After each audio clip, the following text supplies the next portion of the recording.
Welcome, ladies and gentlemen. Today I'm here to talk about music. We all listen to it, some more than others, different genres. Across civilization, we listen to music. Tell me this, how does music affect you? I'm sure we could come up with some surface level answers, but do we truly know what music does to us? It changes our emotional state, changes the very fabric of our brain, how it reacts to things. And dare I say, it changes society as a whole. I'd like to try and see if we could come closer to a realization of what exactly music does for us. So I hope we could find that answer today. I'd like to start with the emotional effects. It's pretty obvious. You listen to music and it'll make you feel happy or sad. But how do you pinpoint exactly how you feel happy or sad? What's the exact connection here? I'd like to point to a study by Eugene S. Morden. He was the innovator for a study known as the American Nationalists. And in this study, he was able to pinpoint why exactly do we feel emotions from music. And I'd like to demonstrate on the keyboard here. His studies determined that high-pitched noises were a result of an evolutionary need to detect prey versus predators. So the high-pitched noises became associated with the prey that were not violent and even good if you could find one to eat. They pose no threat. And low-pitched noises, when we turn it up, were associated with roaring or territorial disputes by animals who were loud and needed to be guttural and clear. So this was obviously something that became outdated. We don't need to survive in this same type of way. I'm in a Starbucks right now. It's pretty chill. So where do we see this now? We see this in our music. The same way we heard things as a survivor in the wild, we now associate in our music. This is part of our DNA now. So when you hear something light, it's like children's lullabies or something soft on the ears to calm you and relax you. And in scary movies, you hear the deep notes, you hear something unsettling, tension building, because it's the same reaction we got when we were like primitive species, you know what I'm saying? We know how it affects our emotions now, but how does that work? What in our brain changes to say that we are feeling this emotion?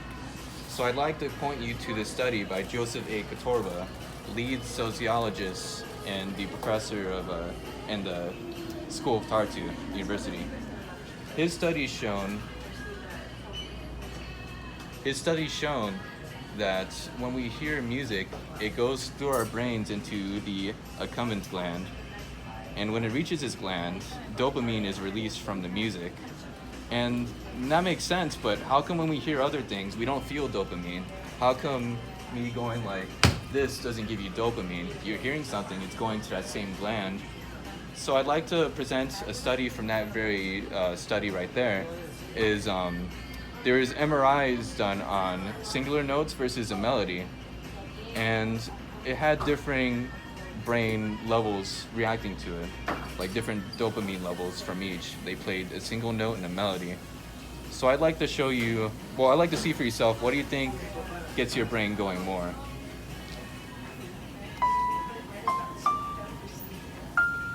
Okay, here we go.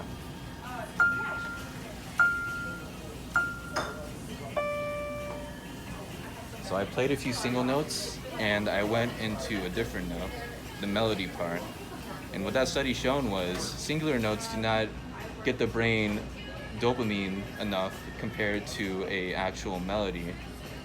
And the same can be seen in music. For example, the Kanye West song Runaway starts with this singular note. And that goes on for a few rounds on the beat there. And what he's doing is he's playing with our brains. We're expecting the song to come. And because it doesn't change into a different notes, we're somehow left in tension.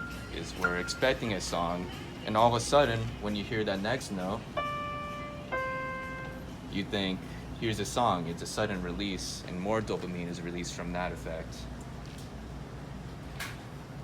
society as a whole has been changed by how we have music. Obviously, there's movements and such. A famous study known really pinpointing how people have been using music was after World War II. It was done by James Coleman, a physiologist who wanted to know how post-World War II youth were dealing with the struggles of their current age. And one thing they were doing was listening to music. They would have something called rockin' bops, and those were events where parents would bring their students and they would listen to music together and converse.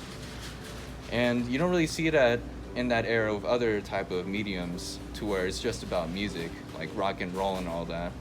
It's really a coping mechanism that they use, and pretty much the entire generation of that youth grew up doing that. But let's look at a future example. One example I'd like to provide is of the artist Frank Ocean.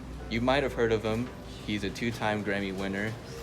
He was also #1 on Pitchfork's top 200 albums of the 2010s.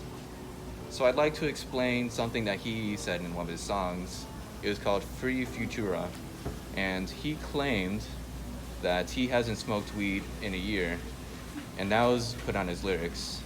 One thing that immediately happened was people analyzed this lyric and they said he was able to make this amazing album, in their opinion, also mine, he was able to make this amazing album Blonde without any drugs or anything. And that smashed a preconception that you would need some kind of thing like that in order to make something creative. And a stereotype often seen in like rap, hip hop, and R&B, that it goes hand in hand with drugs. Reddit post from his own subreddit shows that there's over 500 people who agree with this notion, truly showing how one lyric in a song that we listen to can impact an entire generation of youth. Do we know for sure if music is something we necessarily can pinpoint and how it affects us? The answer may never come, because it's kind of just something magical, but I think science could bring us just close enough to be able to figure this out. And I hope today we've been one step closer in this journey. Thank you. All right, thank you for sitting here. All right, yo, thank you so much, guys. Yeah.